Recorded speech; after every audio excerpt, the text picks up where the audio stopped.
So, does anybody here ever get a little concerned about like creepy drones kind of like peeking out into your window, like at night? Does anybody have that concern? Okay, you have that concern. Thank you, sir. I have that same concern. So anyway, so if you want to know if you're being streamed live from a drone, the next presenter is going to be able to help you. It's Brian Barris. He's with SkyTubeLive, and they're creating a site for live streaming of drone videos. Without further ado, give it up for Brian.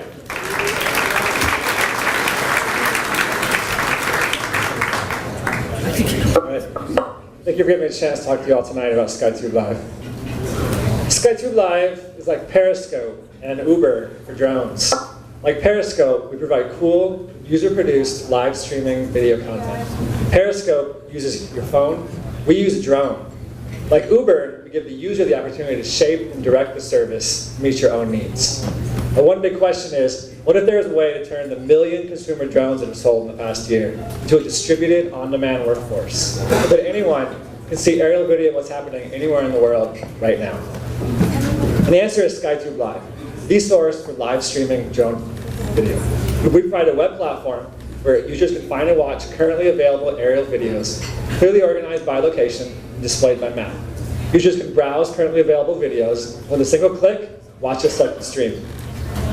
All videos will be free and publicly available for anyone to watch. I think this transparency is extremely important to bring the benefits of this technology to everyone and hopefully alleviate some of the concerns that we just mentioned. Now, besides just watching videos, users can also request video content they would like to see. This is the Uber part. Specifying time, date, location, as well as a monetary amount they're willing to pay for the requested content. Other users can add their own offers to existing requests, or they can make their own requests. Drone pilots, if they choose, can accept the request and stream the requested content, or they can stream material on their own initiative. We provide mobile apps to make the streaming process easy to use and user-friendly. We provide a connection between drone pilots, drone video viewers, and the general public. The convenience, transparency, ease of use that we provide help bring the benefits of this technology to everyone. Now, what would you do with this kind of capability? Well, how about a live aerial traffic cam that dwarfs the capability of anything that network helicopters could do? Now, besides just checking out traffic on the way to where you're going, you could see video stream currently of what's going on there. Maybe that's a crowd that you want to go and be a part of. Maybe that's an area of town you want to avoid. Realtors are starting to use drones to make promotional videos of the properties. But if you could use a service to see aerial video of the neighborhood before you decide if you want to move in there or not. And finally, what if you just want to get out? What if you're stuck in your cubicle, it's an early February day, when you'd much rather be out on the river? Now, I could think of a whole bunch of other ideas, dozen more ideas. So the question is, what would you do if you had this kind of drone capability at your fingertips? We took part last year in a Cyber Accelerator program located in Rome, New York, not Italy. It was based around tech transfer from the Air Force Research Laboratory there. During this program, we obtained a license for a patent related to object detection and classification. This will enable us to develop a classifier. We can real-time feed videos through, detect and classify objects, export that information back to the main site, to help other users more easily find videos containing content which they may be interested in. Now, the size of the drone market is so big, growing so fast, it's difficult for forecasts to keep up with reality. The largest consumer drone company, DJI, had $1 billion in sales last year, which just the year before, the Consumer Electronics Association predicted the size of the entire drone market in 2018. Now, we're not a drone manufacturer, it's not our specific market, but this is our content provider network, and it's growing exponentially. Who we are really is a live streaming video. To give you an idea of what's going on there, 2015 was really a transformative year. Periscope and Meerkat, phone-based live streaming apps, launched in the spring.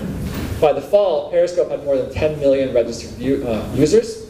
And every single day, 40 years worth of content was shared and watched live on Periscope. YouNow is a social media-based live streaming site, has hundreds of thousands of active people posting video and interacting with other people via their webcams, has 100 million monthly viewers. They have an interesting revenue model based on in-app purchases, where people who are watching videos are encouraged and enabled to make monetary payments to posters whose content they enjoy. Every single month, several $1 million is spent on their site in these kind of purchases. Now, Twitch is a live streaming video game site. People watch other people play video games live. It may sound like a very niche market, but the people who use it are so loyal, large, and dedicated. It was purchased by Amazon for $1 billion in 2014. And finally, there are drone as a service companies where you can specify a location. Someone will come to your site days or weeks later, depending on where you are, fly a drone over it, give you a package of pictures and videos. Prices start at $700 and go up from there. If you think it's a lot more lucrative and exciting to go for people who will pay a few dollars for live video content, and those who will pay several hundred for that kind of package. Our business model is based on taking a commission for every transaction that happens on our site. As mentioned before, users can make monetary offers when they make requests. We'll also encourage and enable people to make monetary payments as they're watching the videos. If you take a commission, the bulk of the money is passed through to the drone operator. We have mobile apps for the most recent DJI platforms that enable the live streaming.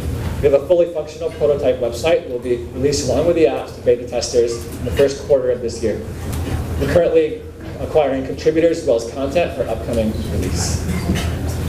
Our founding team is more than capable of turning SkyTubeLive into the source for live streaming drone video.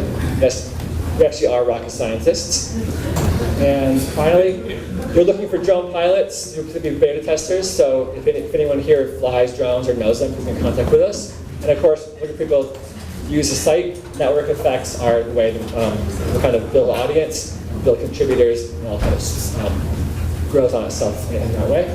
And also, we're a pre-seed, pre-launch, pre-revenue startup, so if you're interested in any way in partnering and helping us to build SkyTubeLive, you can contact with me as well. Thank you.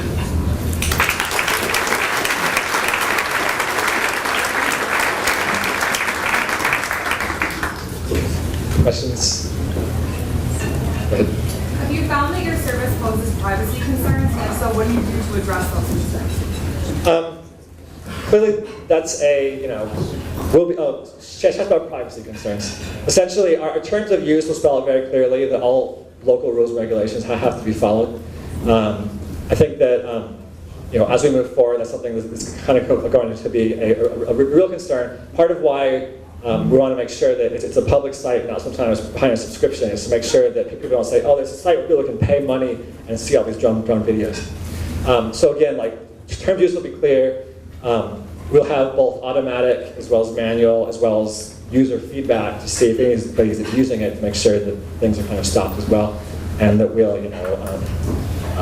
cooperate with law enforcement in whatever way is necessary if there's abuses that happen. Thank you.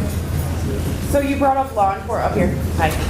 So you brought up law enforcement. Do you have any concerns about other states like New York pushing towards regulations against drone use as a whole?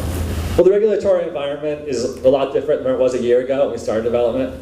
The United States is much, much, much harsher than any other country, and certain states and localities have their own rules. As I said, because of the fact that when you're flying a drone, we know where you are GPS-wise. So if there are rules that say, for example, if somebody wanted to be broadcasting right next to an airport, we could easily just not allow them to do it. Okay. And if there are other rules, it's very easy to enforce that. To be honest, I think as we move forward, the rules will start to open up a little bit as people start to get reassured some of the worst cases aren't really going to happen. Okay. So I think that's kind of a short-term thing, hopefully. Thank you, Brian. Okay, thank you. Brian, take a card. I think that this lab might be able to help you out.